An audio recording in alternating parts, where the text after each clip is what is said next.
Nah, di sini saya akan menjelaskan tentang lampu otomatis dengan menggunakan sensor suara. Rangkaian lampu otomatis dengan sensor suara adalah sebuah sistem yang dapat menyalakan atau mematikan lampu secara otomatis. Berdasarkan adanya suara di sekitar sensor, ketika sensor suara mendeteksi suara, Arduino akan memproses sinyal tersebut dan mengendalikan relay untuk menyalakan atau mematikan lampu. Sistem ini berguna dalam berbagai aplikasi, seperti lampu otomatis untuk ruangan yang menyala saat ada suara atau tepukan. Di sini ada berbagai komponennya. Yang pertama itu adalah Arduino Uno. Ini berfungsi sebagai brain atau otak dari rangkaian ini. Arduino Uno bertugas untuk membaca data dari sensor suara dan memprosesnya, mengirimkan sinyal untuk mengendalikan relay, yang pada gilirannya mengatur nyala atau mati lampu. Sensor suara ini digunakan untuk mendeteksi suara atau gelombang akustik di sekitar sensor. Ketika sensor suara mendeteksi suara yang cukup keras, misalnya tepuk tangan, percakapan, atau suara lain, sensor ini menghasilkan sinyal yang dapat dibaca oleh Arduino Uno. Selanjutnya adalah relay. Relay adalah komponen elektronik yang berfungsi sebagai saklar elektromagnetik untuk mengontrol aliran listrik. Dengan menggunakan arus kecil, relay dapat mengendalikan arus yang lebih besar, sehingga sering digunakan dalam sistem pengendalian dan perlindungan perangkat listrik. Selain itu, relay juga berfungsi sebagai penghubung antara sistem kontrol digital dan perangkat yang membutuhkan daya lebih tinggi. Selanjutnya itu adalah adaptor. Ini digunakan untuk memberi daya pada Arduino dan komponen lain dalam rangkaian. Biasanya, adaptor ini memberikan tegangan yang sesuai dengan kebutuhan perangkat yang ada, seperti 5 volt itu untuk Arduino dan sensor, atau 12 volt jika diperlukan untuk relay atau beban lainnya.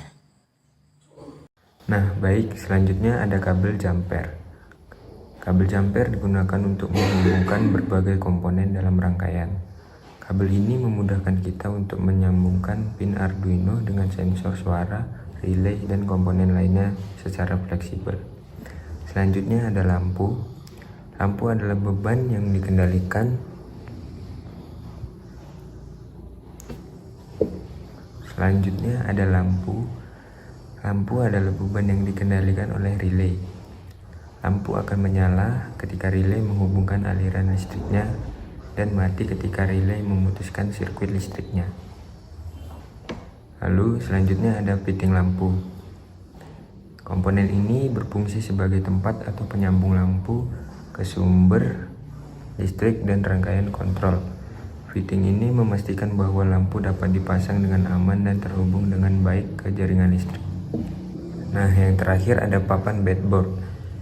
Ini digunakan untuk merakit rangkaian tanpa perlu menyolder komponen.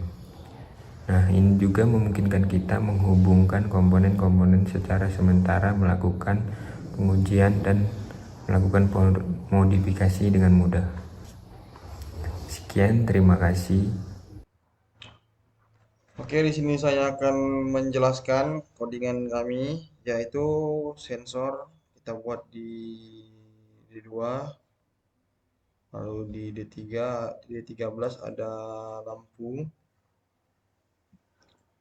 Kita buat di sini di sensornya yang terakhir di deteksi itu jadi mati. Lalu kita buat sensor menjadi input dan lampu sebagai output. Di sini pada awalnya lampu itu akan mati. Nah, di sini kita ada penghitungannya. Jika kita jika kita tepuk lampu sekali, maka dia akan hidup. Jika kita tepuk lampu lagi, maka dia akan mati. Berdasarkan dengan ini hitungannya, jika kita tepuk, dia akan menambah satu angka. Dan jika angka 1 dia akan mati. Dan jika angka tadi 2 dia akan hidup. Jika kita tepuk lagi jadi yang ketiga, dia akan reset menjadi 0 lagi hitungannya. Oke, sekian penjelasan dari saya.